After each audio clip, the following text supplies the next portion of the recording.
Muy buenos días a todas y a todas las personas que nos están acompañando. Estamos muy contentas de que se encuentra con nosotros la psicóloga Nadia Guerra Gardida, que es maestra en estudios feministas. Y el día de hoy el tema que va a compartirnos es violencia en tiempos de pandemia. Ella es originaria de la Ciudad de México, egresada de la Facultad de Psicología de la UNAM, maestra en estudios e intervención feministas por el Centro de Estudios Superiores de México y Centroamérica de la UNICASH, especialista en autoconocimiento y sexualidad desde la terapia de reencuentro. Ella ha brindado atención psicológica y acompañamiento a mujeres víctimas de violencia de género desde 2014 dentro de instituciones gubernamentales como la Secretaría de las Mujeres de la Ciudad de México, en la Fiscalía de la Mujer de Chiapas y de manera autónoma. Ella es una psicóloga aliada de Católicas por el Derecho a Decidir, Chiapas, desde el 2016, organización de la sociedad civil que defiende los derechos humanos de mujeres y niñas desde una perspectiva ética y feminista. Actualmente forma parte de la Comisión de Género de la Universidad Autónoma de Chiapas, donde acompaña a víctimas de violencia de género e imparte talleres para transformar la cultura de la universidad, incorporando la perspectiva de género. Pues estamos muy contentas de tenerla con nosotros. Sabemos que pues estás en un lugar muy lejano, pero estamos aquí unidas de corazón escuchando lo que tengas para compartir a todas las mujeres que nos están escuchando. Bienvenida y el micrófono es tuyo.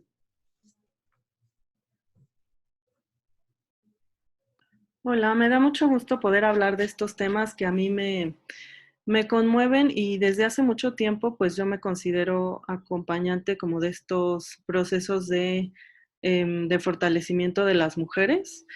Em, Recientemente ya he estado dentro de instituciones, pero me parece que llevo ya un largo tiempo siendo como activista. No me gusta decir en contra de la violencia, más bien me gusta decir a favor de, pues, de otros tipos de relaciones. Entonces voy a compartir una pequeña presentación.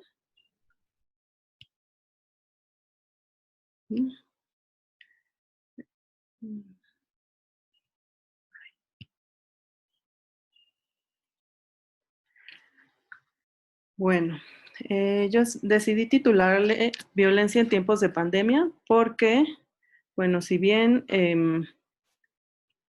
desde bueno, vivimos en un sistema patriarcal que es sumamente violento y donde no necesitamos, yo creo que ejemplos para saber que vivimos en este sistema, en donde, pues desde que salimos a la calle, sobre todo las mujeres, nos vemos sujetas a un montón de violaciones de nuestros derechos. Entonces, últimamente, por pandemia, que bueno, ya llevamos más de un año en esta pandemia sin fin, se ha incrementado un montón la violencia hacia las mujeres y bueno, sobre todo la violencia sexual. Yo, bueno, les voy a hablar desde donde yo estoy. Yo el año pasado trabajé en una fiscalía de la mujer aquí en Chiapas.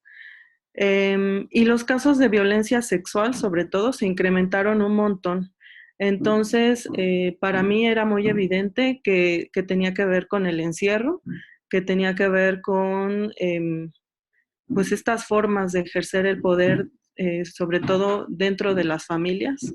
Veía muchos casos de violación a menores, no nada más a niñas, sino a niñas, niños y adolescentes. Entonces, yo me preguntaba pues qué era lo que estaba pasando, ¿no?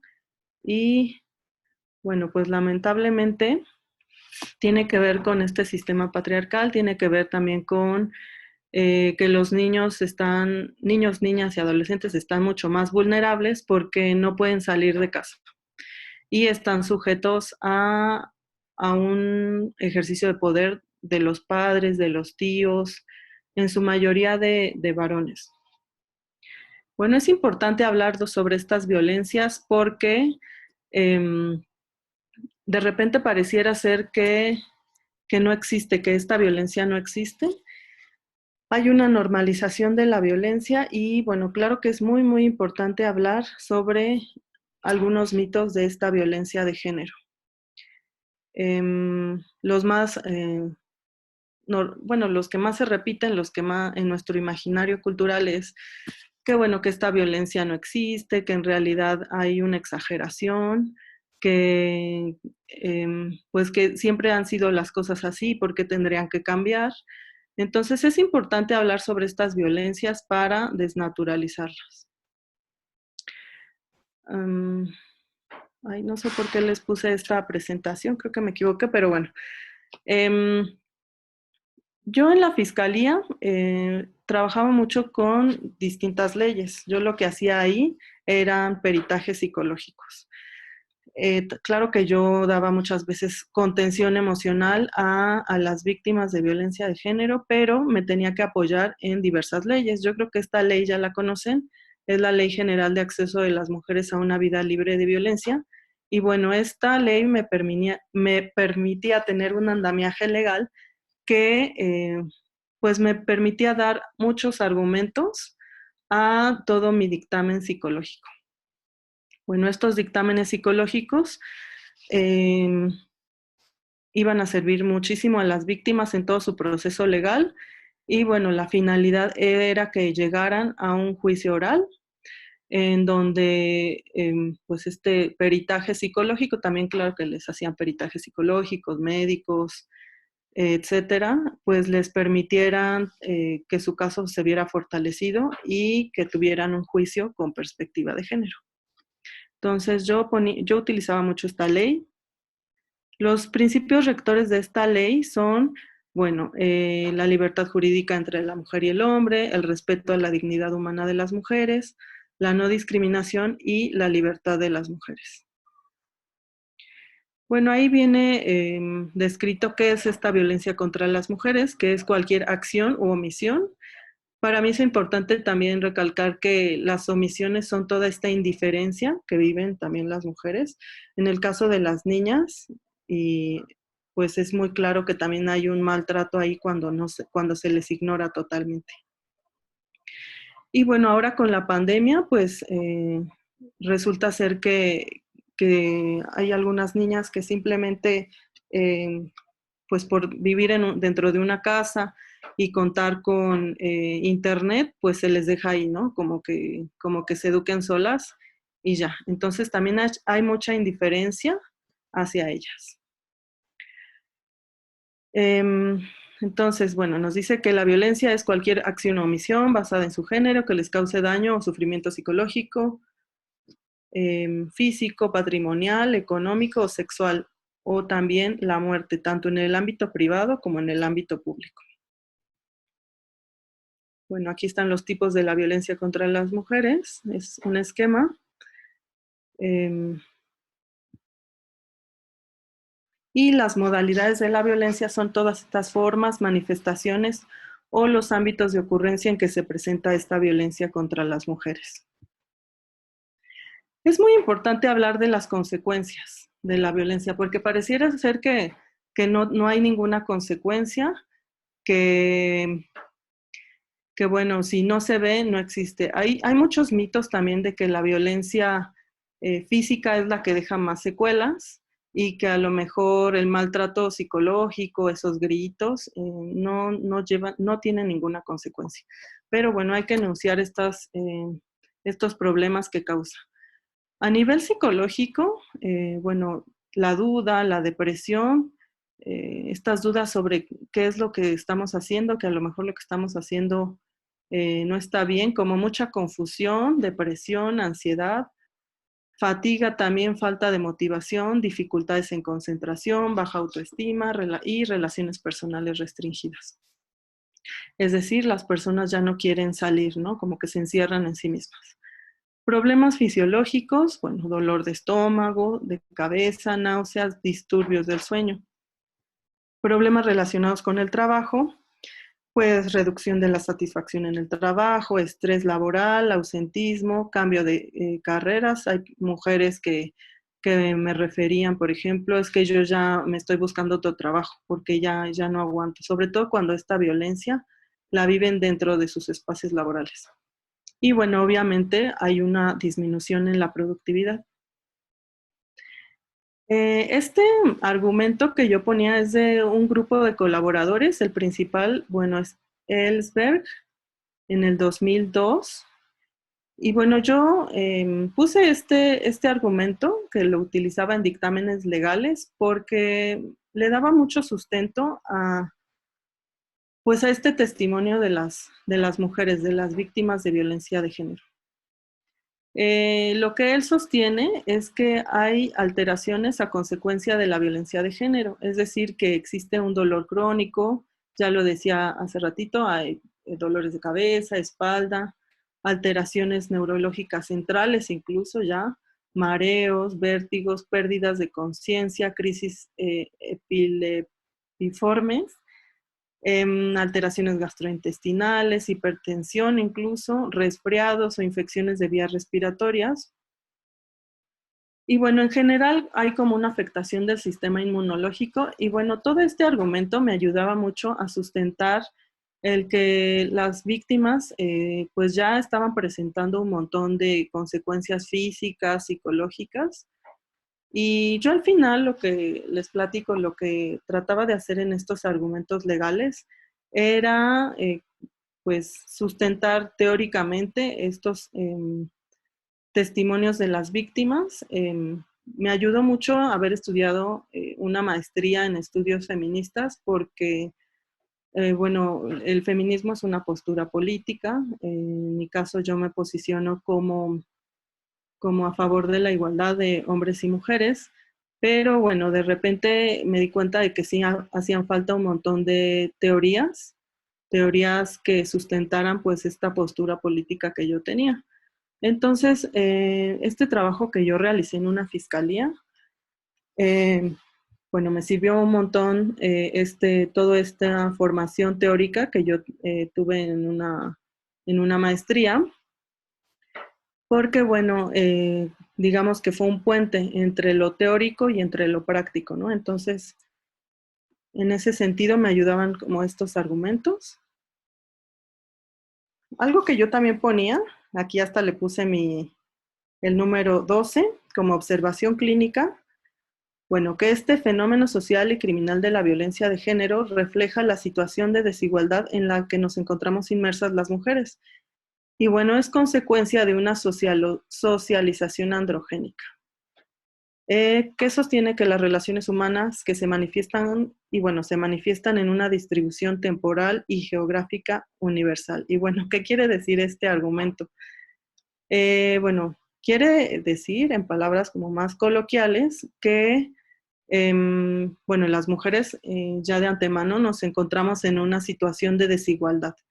Y bueno, fuimos socializadas de una manera diferente, donde se privilegia más lo masculino que lo femenino, ¿no? Y que no nada más es local, no nada más es aquí en Chiapas, que es donde yo me encuentro actualmente, o no nada más va a ser en Latinoamérica, que hay muchos mitos acerca de que también la violencia solamente se da en regiones muy localizadas, regiones como muy, con mucha pobreza, muy marginadas. Y pues no, este argumento rompe con esto, diciendo que, bueno, temporal y geográficamente se da en todos los espacios. Y bueno, esto lo saco de un protocolo latinoamericano de investigación de muertes violentas de mujeres por razones de género. Este protocolo yo lo usaba un montón para darle pues sustentos teóricos fuertes a todos estos testimonios.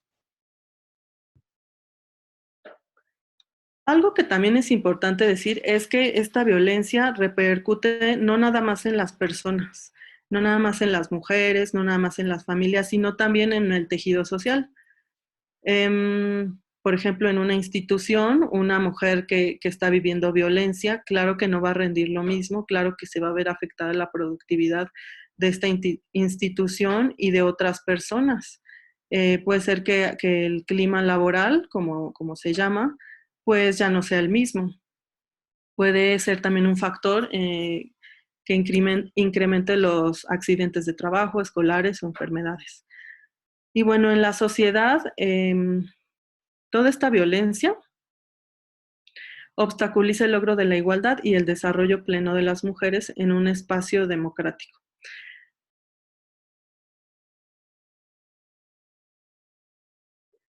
Bueno, aquí puse varios ejemplos de las consecuencias del hostigamiento y en general de la violencia sexual.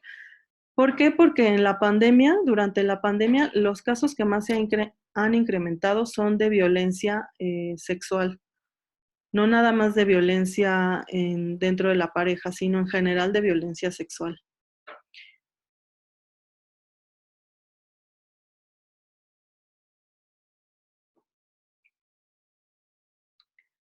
Bueno, aquí también puse algunas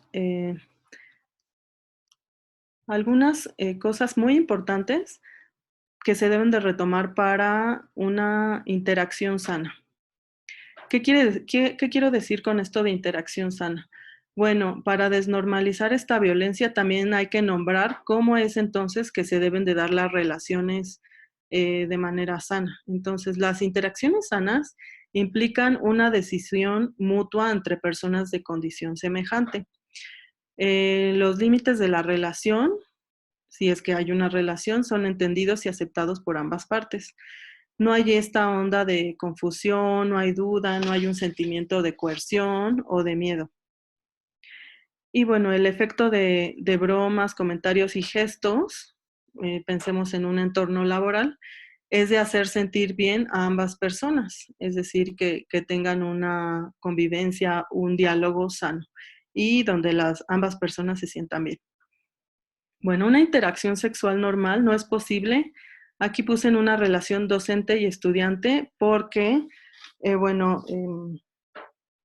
también esta violencia sexual se ha incrementado un montón en los espacios escolares y pareciera ser que es muy normalizado estas relaciones entre docentes y estudiantes. Y bueno, aquí esto rompe con este mito.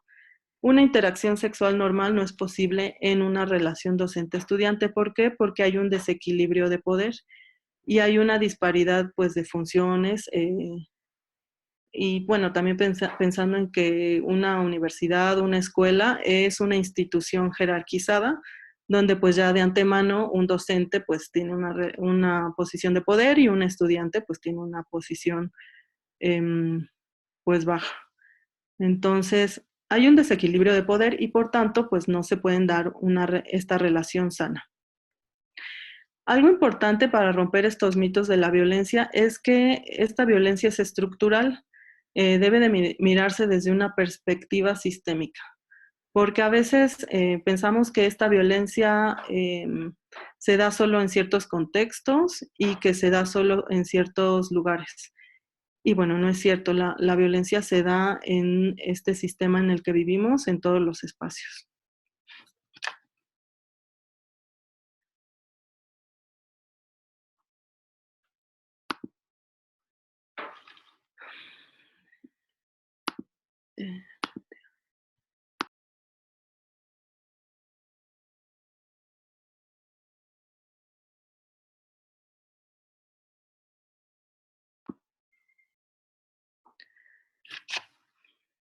Bueno, me gustaría que iniciáramos una reflexión.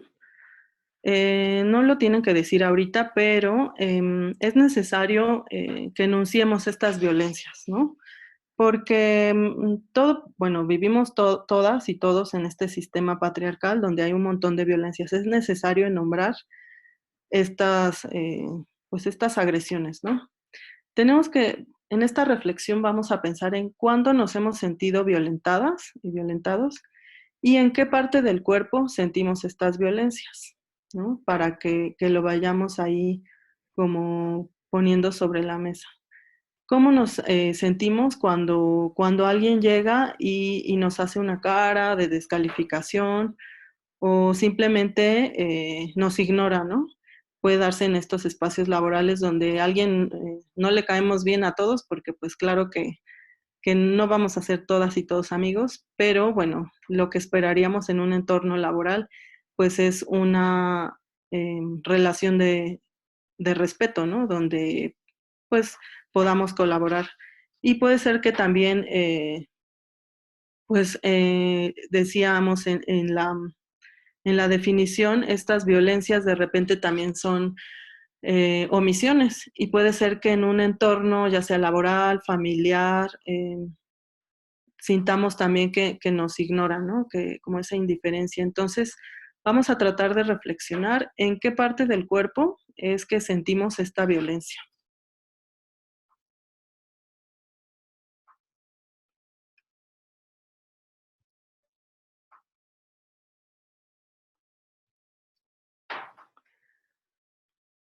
Bueno,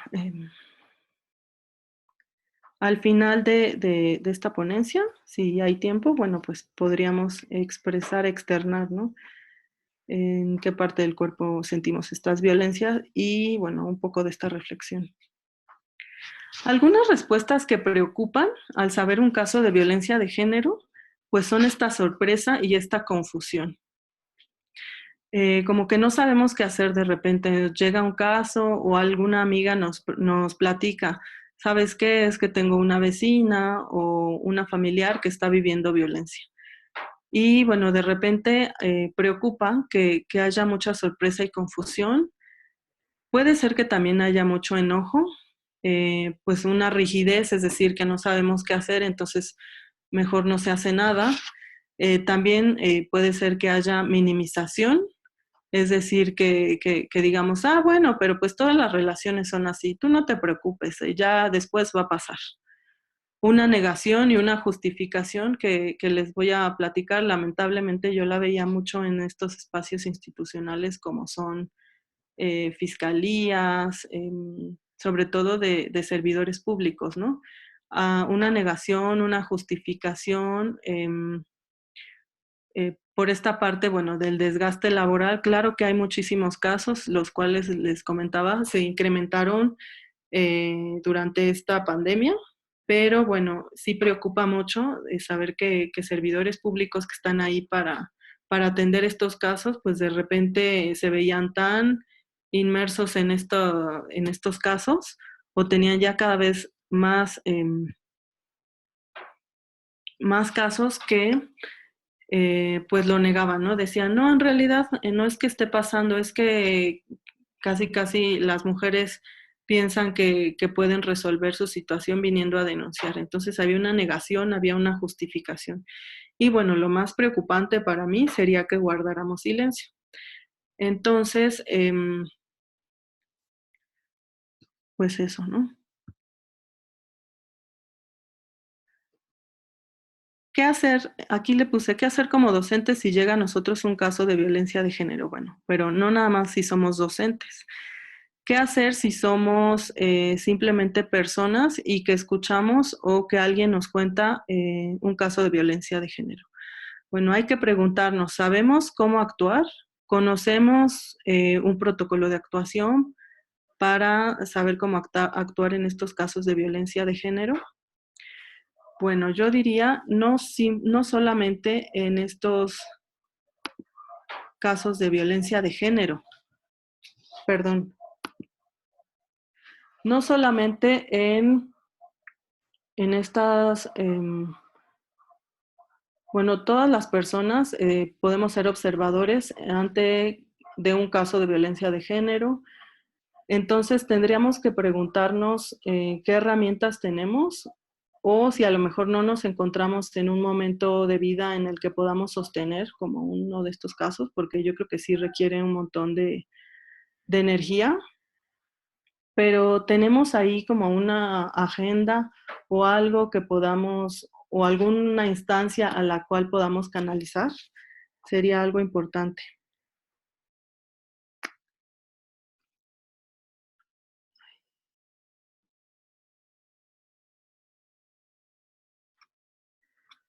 Pensé que habían varias preguntas aquí, pero veo que, bueno, se están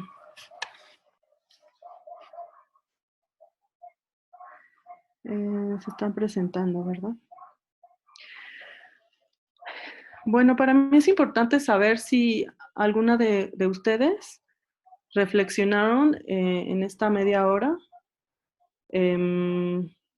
cómo se sienten o cómo sienten en su cuerpo estas violencias, porque les decía, ejemplos de violencias, pues hay un montón, ¿no? Entonces es necesario primero reflexionar desde nosotras mismas qué nos causa por un lado y también por otro lado, si hemos sido testigos de un caso, ¿qué nos produce? Es decir, si nos sentimos sorprendidos, si nos sentimos conmovidas, si nos sentimos ya como con esta rigidez muy característica, o si por el contrario, pues sabemos qué hacer, sabemos respirar, tenemos ahí una agenda a la mano a donde podamos canalizar estos casos. Para mí es importante como generar este diálogo, esta reflexión.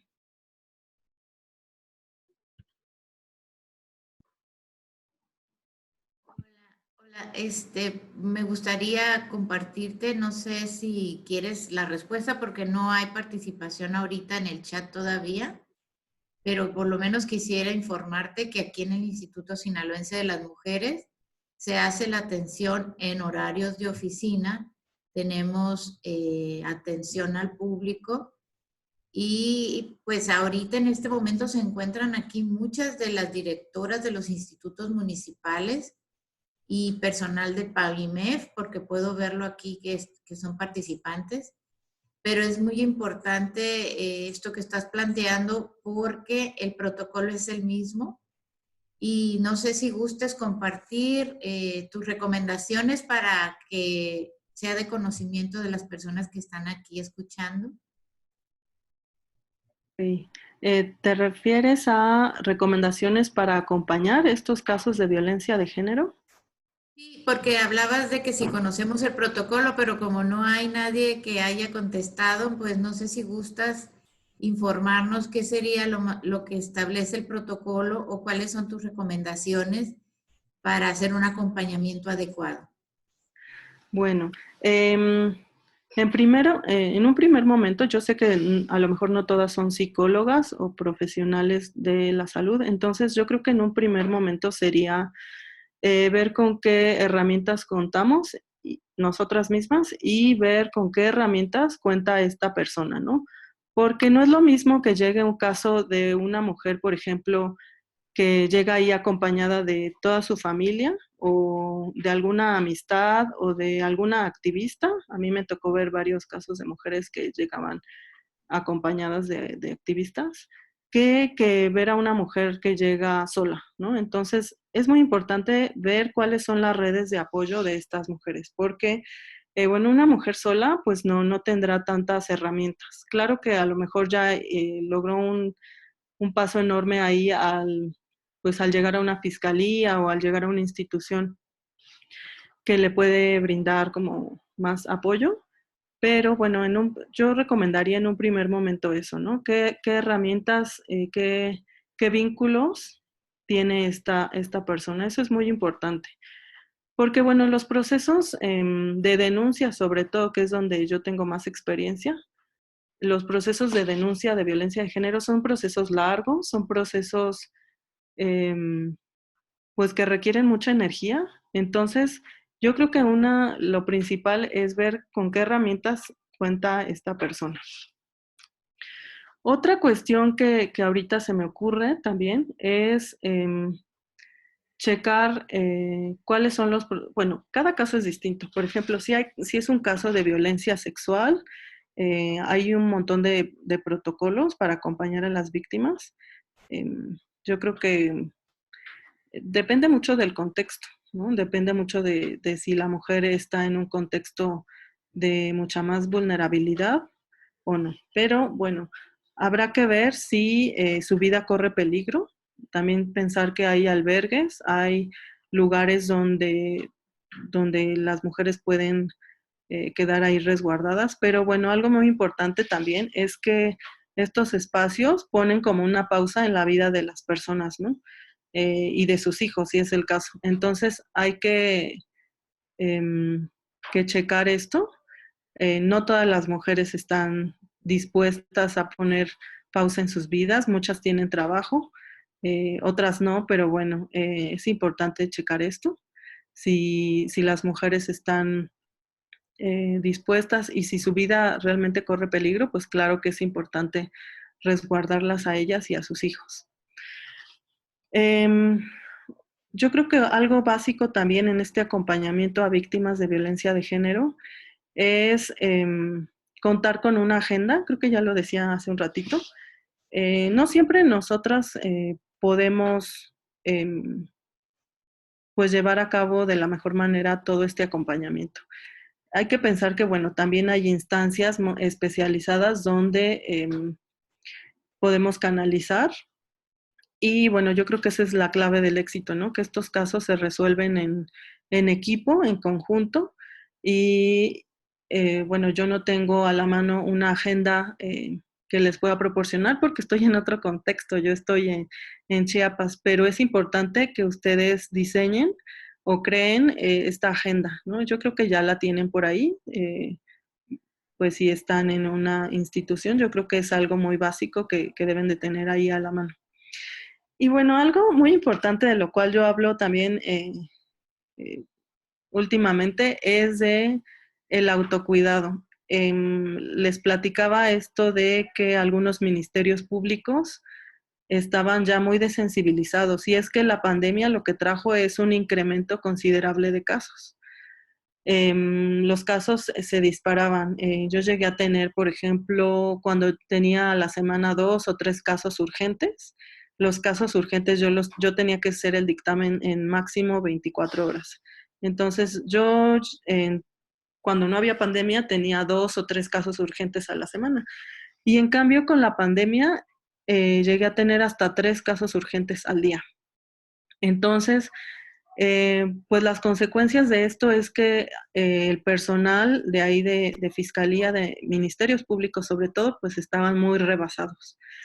Y bueno, este desgaste emocional produce un fenómeno que es el de la desensibilización, es decir, que nuestro cerebro pues no aguanta ya tantas historias como de sufrimiento, ¿no? Entonces hay como un bloqueo ahí y bueno, de repente ya nos encontrábamos con respuestas así como de bueno, que regrese mañana porque ya hoy ya estamos saturados o respuestas ya como que revictimizaban totalmente. Entonces, algo muy importante para mí es el autocuidado, porque bueno, como servidores públicos, claro que, y más si estamos en, en estos espacios donde llegan muchos casos de violencia de género, pues claro que somos seres humanos, ¿no? Entonces, claro que pues nuestro cerebro va a reaccionar de estas maneras, ¿no? Sensibilizándonos. Y entonces algo muy importante que yo proponía ahí en ese espacio de fiscalía es el autocuidado. Estos grupos, no los llamaría yo de apoyo, sino más bien grupos donde podamos narrar qué caso me hizo como mucho más ruido, qué caso me dejó como con una energía muy, con muy poca energía, o qué caso definitivamente yo escuché y dije, creo que no voy a poder acompañar o no voy a poder atender a esta persona. Entonces, yo creo que eso es una clave también, ¿no? Checarnos como personas, porque bueno, habrán casos que sí podemos llevar muy bien, acompañar muy bien, pero hay casos que no. Entonces, el autocuidado es muy importante, el escucharnos a nosotros mismos. Habrán casos, por ejemplo, a mí los casos de violencia sexual hacia niñas, sobre todo de comunidades indígenas, eh, pues no, de preferencia yo tenía una compañera psicóloga, entonces de preferencia yo le decía que mejor ella hiciera esos dictámenes, hiciera esos acompañamientos. Porque bueno, yo me sentía muy rebasada, ¿no? Entonces decía, a lo mejor es que yo no voy a hacer eh, un muy buen trabajo. En cambio, en otros casos, sobre todo de violencia hacia mujeres adultas, pues yo los llevaba muy bien y incluso me especialicé más en eso, en hacer esos dictámenes y esos acompañamientos, ¿no? Entonces hay que estarnos checando a nosotros mismos. bueno, yo soy psicóloga clínica, entonces yo voy también a terapia psicológica porque, bueno, es importante para mí desahogar todas estas emociones, pensando en que soy humana, ¿no? Entonces, pues claro que todo este dolor, todo este sufrimiento tiene consecuencias en mi cuerpo. Entonces, yo lo pondría como una clave muy importante, incluso diría que, bueno, para mí es de las punto número uno, porque bueno, yo ya no me encuentro actualmente trabajando en una fiscalía, porque bueno, yo decidí que ya había tenido suficiente de haber escuchado pues estas historias, ya había estado más de un año, entonces ya había aprendido un montón sobre estos peritajes psicológicos, pero bueno, ya me sentía así muy rebasada y ya había aprendido lo que tenía que aprender y decidí salir de ahí. Entonces también es válido después de cierto tiempo, yo calculo después de un año, pues ir pensando que también estos espacios son temporales, ¿no? Y que hay que checar siempre como esta parte del autocuidado como algo muy, muy importante y que es necesario para hacer bien nuestro trabajo.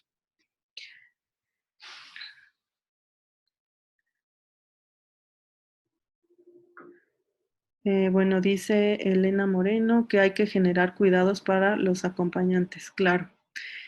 Y también, bueno, es que no todas las personas que reciben estos casos de violencia de género son psicólogas, ¿no? Entonces, de repente siento que no tienen tantas herramientas o quizás no son tan conscientes de que es necesario el autocuidado y poner límites, ¿no?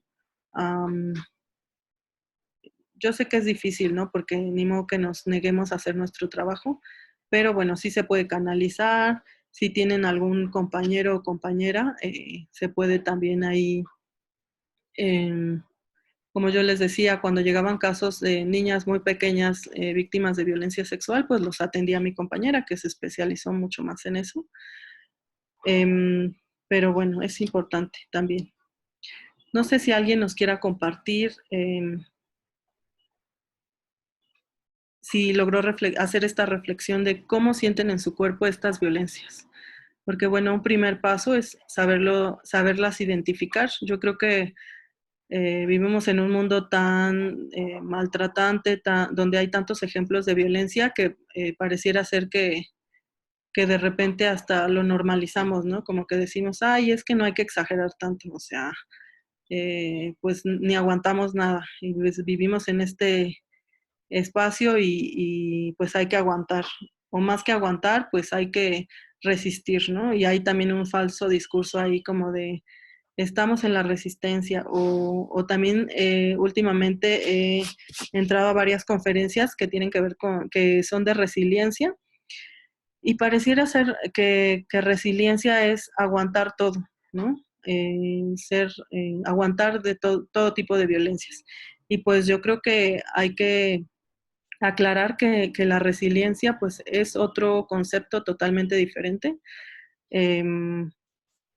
Pues no, ¿no? La resiliencia más bien nos habla de este aprender, ¿no? De estos sucesos que nos han tocado y muy difíciles a veces, pero aprender, ¿no? Y salirnos muy fortalecidos de estos procesos. A veces son enfermedades, a veces son laberintos, por ejemplo, de violencia de género que nos toca vivir, o por ejemplo, trabajos muy pesados donde nos toca a lo mejor hostigamiento laboral, etcétera. Entonces, la resiliencia es otra cosa. No sé si alguien quiera compartirnos, si logra identificar por lo menos qué siente en su cuerpo cuando es violentado, cuando nos gritan algo en la calle a las mujeres, por ejemplo.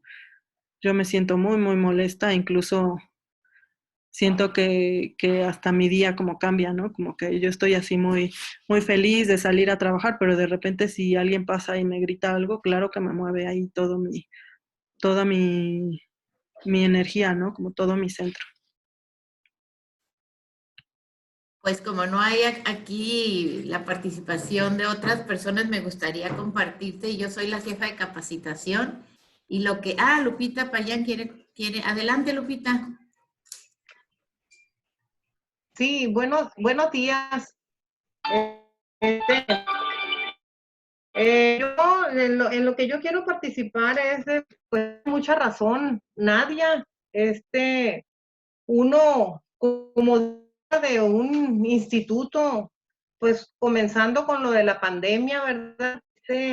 Hubo un momento en que se sentía mucha incertidumbre, mi cuerpo, yo sentía mucha impotencia, el no poder ayudar a las mujeres. Yo me ponía en el lugar de ellas en esos momentos, y pues se siente uno muy mal, se siente uno muy desesperado, a pesar de tener personal, porque siempre hemos tenido psicóloga y trabajadora social y tenemos un abogado, pero aún así se, se siente mucho a veces por la cuestión de la fiscalía, en las atenciones de las fiscalías.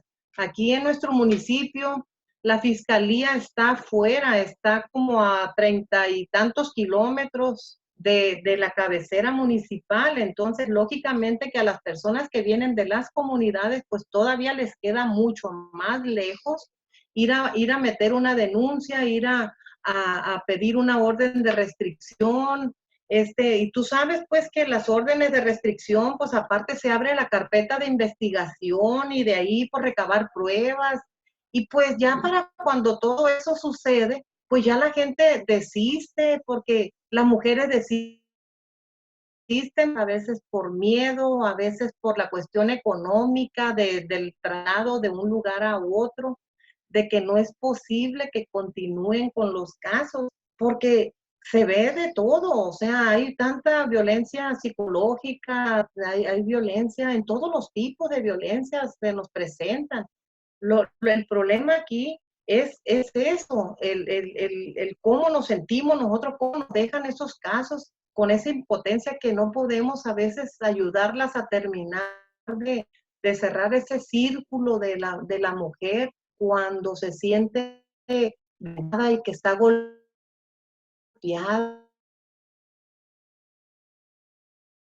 ¿Cómo lo afecta a uno? Porque sí lo afecta a uno, absorbe uno todos esos problemas. ¿Por qué? Porque se ponen los zapatos uno de esas personas, y sí es necesario que las fiscalías pongan un poco más de atención, que pongan un poco más que le den un seguimiento más rápido a la cuestión de los casos, que no pongan tanto pretexto, que no se alarguen tantas esas solicitudes que se hacen, porque sale sobrando todo lo que podamos hacer nosotros. A las personas, pues ya si desisten, pues ya no las puede uno obligar, porque todo esto es voluntario. Sí se siente uno a veces impotente por no lograr lo que uno quiere para las mujeres. Ese es mi punto de vista. Muchas gracias por compartirnos. Yo creo que, bueno, yo también lo comparto, llegué a sentir también mucha frustración, pero bueno, algo que me sirvió también y que aprendí a lo largo del primer medio año que estuve ahí. Bueno, estuve 1 año y medio ahí, pero el primer medio año pues fue como un aprendizaje continuo, y algo que aprendí que me hizo muy bien es que bueno, a las mujeres que llegan esperando que el proceso que sea corto, que les den contención emocional, que su proceso em, realmente, que su dictamen psicológico, por ejemplo, que sea más rápido y todo eso, yo les preparaba. Entonces es algo que yo veía que a las mujeres les hacía mucho sentido, ¿no? Les decía, saben que este es un proceso legal, es un proceso largo, porque bueno, recordando que también tienen derecho a esta información sobre su proceso, les decía, tienen que juntarse sus pruebas, su dictamen psicológico, su dictamen médico. Entonces yo les explicaba cómo era todo ese proceso, y ahí yo sí veía que eso hacía como un cambio en ellas, ¿no? Porque bueno, de nada va a servir como generar falsas expectativas. Y también otra cosa que les dejaba muy en claro es que, bueno, ellas tenían derecho a, pues a cansarse, ¿no? A que el proceso a lo mejor iba a ser tan largo y tan desgastante que, que bueno, pues a lo mejor se iban a ver como ya rebasadas y algunas venían de algunas comunidades, porque yo estoy en la zona altos de Chiapas, algunas venían de comunidades indígenas pues que estaban lejanas, decían quizás ya nunca regrese y pues yo era muy clara con ellas, ¿no? Les decía que bueno, pues yo les escuchaba y que yo entendía, ¿no? Que su situación era difícil, que a lo mejor si ellas por la cuestión económica o por cualquier otra cuestión decidían ya no regresar, bueno, por lo menos tenían ahí un antecedente legal, ¿no? Y que por lo menos pues yo las había escuchado y que les había explicado el proceso. Entonces yo veía que eso hacía una diferencia. Bueno, yo lo comparto desde mi experiencia, ¿no? Pero eso por lo menos ayudaba a que mi frustración pues bajara un poco y también pues como de nada sirve generarle falsas expectativas a las mujeres, hay que ser muy claras con todo el proceso.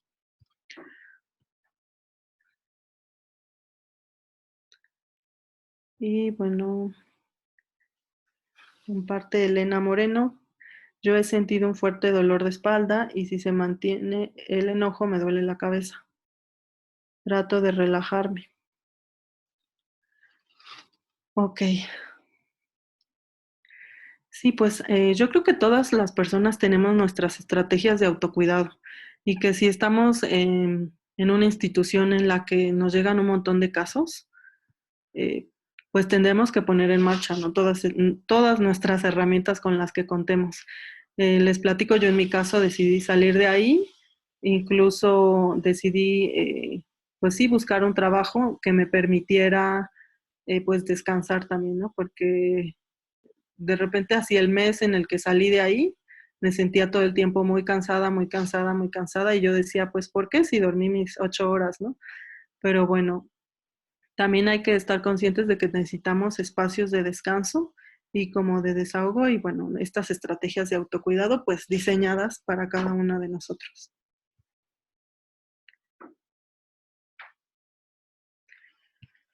No sé si alguien más quiera compartirnos algo o si tiene alguna duda. Estoy al pendiente aquí de lo del chat, esperando que alguien más se comunique para compartirlo, pero y te había comentado que al ser jefe de capacitación, pues me corresponde desde hace muchos años. Antes de estar en Mis Mujeres estuve en el Consejo para Prevenir y Atender Violencia Familiar. Entonces, lo que recurrentemente me encuentro es precisamente esta, pues no pues como el síndrome del quemado de las personas que atienden, donde se vuelven indiferentes y existe como esta fantasía. Digo fantasía porque no corresponde a la realidad de cuando llega una víctima a denunciar, se le pide que responda como si no fuera víctima. O sea, que esté ordenada de su cabeza, que sepa tomar decisiones, que se organice, que tenga dinero para el transporte cuando tenga que venir. O sea, esa es una fantasía que surge de ese síndrome de estar ya agotadas porque no es posible que se espere que al ser víctima, y no es porque se le tenga lástima, es que simplemente tendríamos que ser sumamente sensibles para entender la multiplicidad de situaciones que no contemplamos y la primera es no creer que ella va a hacer todo lo que le digamos. Y después de eso viene un sentimiento de mucha agresión de algunas de estas personas que atienden, porque la víctima, al ser víctima, cancela o sea, no viene a sus citas, no hace lo que se le indica, y entonces viene esta doble victimización porque entonces se le regaña y se dice, no, es que realmente no quiere. O sea, yo no sé para qué viene si no va a hacer lo que se le indica. Entonces, ¿cuál es tu opinión de esta situación? Bueno, pues como ya lo decía, yo llegué también pues a enojarme mucho, ¿no? Porque yo veía que se repetía y mucho más durante la pandemia, porque los casos se incrementaron enormemente. Entonces también me ayudó, bueno, acudir a terapia y mi psicóloga también tiene perspectiva de género y me decía, bueno, pues también es que no hay que esperar, eh, bueno, no te hagas una fantasía, ¿no? De lo que deben de ser las servidoras públicas. También es que ellas están saturadas, llevan muchos años ahí, además, pues como sea, tienen una familia, ¿no? Pues es que como les comentaba, el cerebro es imposible que permanezca sensible ante tantos casos de violencia, o sea, yo creo que se bloquean. Entonces, algo muy importante, pues sí, son las medidas de autocuidado, el descanso, ¿no? Yo le proponía a mi jefa de ese entonces que era necesario que tomaran vacaciones, ¿no? Y que hubieran estos círculos como de reflexión y de retroalimentación, como para un poco que se desahogaran y me decían, bueno, es que yo soy ministerio público, no soy psicóloga. Pero aún así, escuchar todas estas historias, pues claro que llegaban a afectarles y desensibilizarles. Entonces, pues para prevenir como este burnout laboral, pues yo sí proponía mucho autocuidado, mucho descanso. Habían ministerios públicos que decían, no, yo no, pues yo no necesito descansar, ya estoy juntando como más vacaciones. Pero yo decía, bueno, eso me parece como, como incluso un poco falto de ética, ¿no? Porque bueno, es necesario también tomarnos estos espacios, estas pausas para seguir, ¿no? Haciendo nuestro trabajo de manera, pues lo mejor posible. Este, muchísimas gracias. Es que tengo la información, no sé si ya se ha actualizado, no sé si tú me lo puedas hacer saber. Había dentro de estos protocolos de la Secretaría de Salud, había una recomendación de que una psicóloga, trabajadora social que atiende violencia de género, tuviera 5 atenciones al día. O sea, evidentemente quiero pensar que cada atención dura una hora, hora y media, ¿verdad? ¿Eso es posible? ¿Tú crees que laboralmente eso se ha llevado a cabo o no? Bueno, yo estaba en una unidad, se llama Unidad de Atención a Víctimas de Violencia de Género, y bueno, la finalidad era que hiciéramos nuestros peritajes con perspectiva de género. A veces atendíamos 2 o 3 víctimas, ¿no? Pero durante pandemia, pues no, eso no, ya no era posible, entonces a veces atendíamos incluso más de 5. Y bueno, yo tenía compañeras que atendían, bueno, yo atendía casos de violencia sexual, violencia familiar y ya. Pero algunas compañeras psicólogas que atendían casos de violencia en general atendían mucho más de 5 casos al día. Entonces ahí pues su situación era obviamente más complicada. Los protocolos pues no se cumplían, o sea, no se llevaban a cabo. La realidad durante la pandemia es que trabajábamos sin descanso, pues también cuando estaba em, pues cuando muchas personas dejaron de trabajar en sus lugares de trabajo y se fueron a sus casas, pues yo nunca descansé, mis compañeras tampoco descansaron, incluso yo veía que ministerios públicos pues hacían guardias, ¿no? Eh, una atendía mientras la otra se iba a su casa, pero nosotras nunca descansamos, las psicólogas, trabajadoras sociales y médicas, nunca descansamos. Entonces, bueno, yo comprendí que la situación me rebasaba, pero bueno, después de un año decidí pues salir, ¿no? Porque dije, em, ya no estoy haciendo mi trabajo de la mejor manera, me siento muy cansada, entonces, bueno, fue una decisión que yo tomé muy consciente, pero creo que no todas las personas pueden tomar una decisión de este tipo, ¿no? Algunas personas pues tienen familia, no se pueden dar estas pausas laborales, ¿no? Entonces, no siempre se puede. Y bueno, yo trabajo en una fiscalía, pues debiera ser, ¿no? Una necesidad, incluso nos deberían de haber pagado pues estas contenciones psicológicas, pero bueno, no fue así. La realidad es que los presupuestos pues son muy, muy bajos y no se cumplió. Entonces pues yo decidí salir, pero sí entiendo, ¿no? Que la situación de las compañeras es difícil, que por más que quieran hacer bien su trabajo, pues se ven muy rebasadas. Si ya no hay ninguna pregunta, vamos a dar por terminado el día de hoy la conferencia. No sé si quieras decir algo para el cierre, para cerrar esto. Nosotras también creemos que los presupuestos con perspectiva de género deberían de incluir la atención del mismo personal y promover la ley de igualdad laboral también es una manera de asegurar que el ambiente laboral sea un ambiente donde estemos cuidando a los profesionales que brindan esta atención a las mujeres. Estamos totalmente de acuerdo. No sé si guste cerrar con alguna idea para las mujeres que nos están escuchando. Casi todas ellas atienden.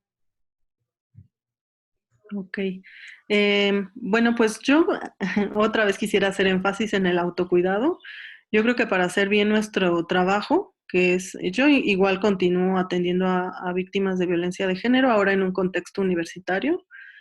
Pero bueno, para mí el aprendizaje, bueno, es que primero estoy yo, necesito tomar medidas de autocuidado y en ese sentido, pues les invito a todas ustedes que son mujeres, la mayoría, a tomar estas medidas de autocuidado porque, bueno, de esa manera haremos nuestro trabajo de, pues, mucho mejor, ¿no?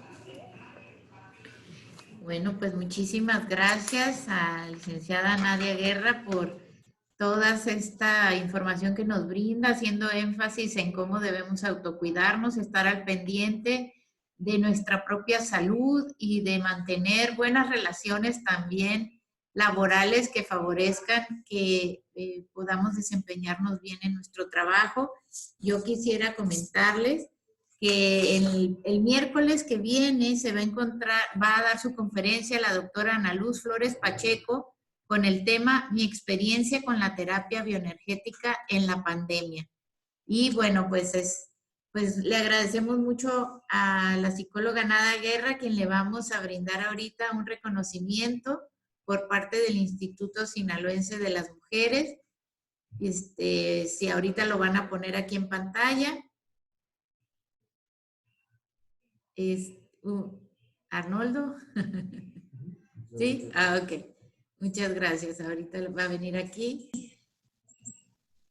Entonces vamos a poner aquí, el Instituto Sinaloense de las Mujeres otorga el presente reconocimiento a la maestra Nadia Guerra Gárdida por su participación como ponente de la conferencia Violencia en tiempos de pandemia, Culiacán, Sinaloa, 24 de mayo de 2021.